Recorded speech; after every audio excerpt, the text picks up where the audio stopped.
మహాపరిశుద్ధుడైన మా తండ్రి, మీకు లెక్కలేని స్తుతులు స్తోత్రముల కృతులను చెల్లించుస్తున్నాను తండ్రి. ప్రభా, ఈ రాత్రి కాలం అంతా కాసి కాపాడినందుకు మీకు లెక్కలేని స్తుతులు స్తోత్రములు. ఈ ఉదయకాలం మొదలుకొని సాయంత్రం వరకు కూడా నీ చిత్త ప్రకారం, నీ ఆలోచన ప్రకారం, నీ అడుగుజాడల్లో నడిపించమయ్యా. నీ బిడ్డలందరినీ కూడా వారి వెనకాల నీ పర్లదూతలను కాలాగించము.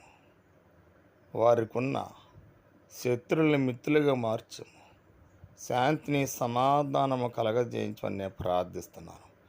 ఇది నేను ప్రార్థిస్తున్న దాన్ని బట్టి కాదు, కానీ నీ నామమును బట్టే నెరవేర్చని ప్రార్థిస్తున్నాను. ప్రభా, అనేక మంది బిడ్డలు మా కొరకు ప్రార్థన చేయండి అని అడిగినప్పుడు మీరు ఇంటూనే ఉన్నారు కాబట్టిగా, నేను చేస్తున్నాను కాబట్టిగా దీనికి నీ ప్రతిఫలం దయచేయమని ప్రార్థిస్తున్నాను తండ్రి.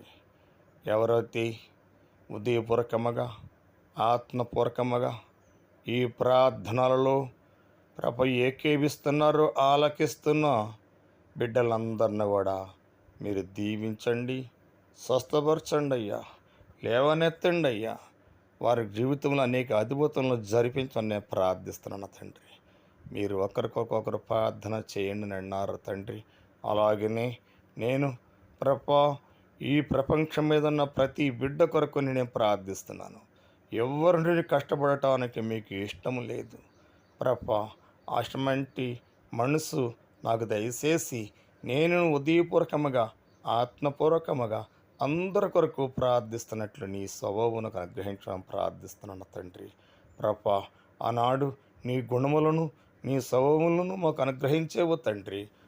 అదే స్వభావం తండ్రి తిరిగి మళ్ళా పొంది దానిని బట్టి నీ బిడ్డల కొరకు ప్రార్థిస్తున్నట్లు నీ శక్తిని నాకు దయచేయమని నేను ప్రార్థిస్తున్నాను. ఈ ఉదయకాలంలో కొన్ని సాయంత్రం వరకు కూడా ఈ బిడ్డలను ఏకీవిస్తున్న ప్రతి బిడ్డని కూడా తండ్రి, ఎప్పుడైతే దీనిలో ఏకీవించారు వారందరిని కూడా తండ్రి మీరు ఆశీర్వదించండి. వారి జీవితంలో అనేక అద్భుతాలను జరిపించండి. వారిని తండ్రి అద్భుతాలు జరిగి ఒక సాక్ష్యం చెప్పుకున్నట్లు నీ సహాయం దయచేయమని ప్రార్థిస్తున్నాను తండ్రి. నీకు లెక్కలేని స్తుతులు స్తోత్రం తండ్రి. ఆమేన్.